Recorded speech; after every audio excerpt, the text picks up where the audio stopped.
Hi boys and girls, it's Miss Longoria again from George Evans Elementary, and I'm going to give you your weekly first grade math lesson. So this week we're going to add three numbers. And last week we talked about the commutative property of addition, where we could move numbers around and we would still get the same answer. So that ties into today because we're going to be adding three numbers together, not just the two that you've been used to doing. Some words that we need to know and go over that you already do know.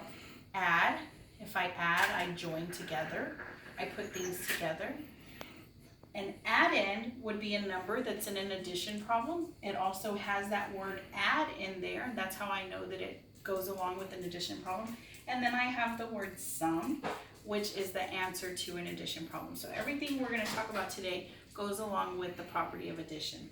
So I'm going to start over here. I'm going to go ahead and make up a story problem for you. And I'm going to use pieces of fruit.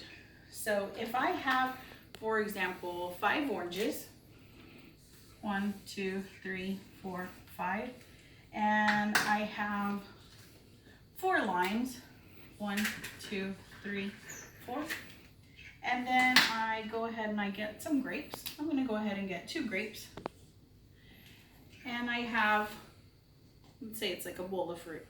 I want to know how much fruit do I have all together. So that word all together tells me that I'm going to be adding. So I have 5 oranges, 4 limes, 2 grapes, and I want to know how many I have all together. So that tells me I'm going to add. So I'm going to turn these pieces of fruit into the add-ins of my problem, or the actual numbers of my problem. So I have 5 plus 4 plus 2, and then I need my equal sign because everything that comes out on this side has to be the same as this side. It has to equal, it has to balance out. So I've got 1, 2, 3, 4, 5, 6, 7, 8, 9, 10, 11. All together I have 11 pieces of fruit. Now if I wanted to do this a different way, and I wanted to look at this problem, and I said to myself, I know that 5 plus 4 is 9. I could say 9 plus 2 also equals 11. So that's just a different way of doing the problem. It just depends on how you feel like doing it.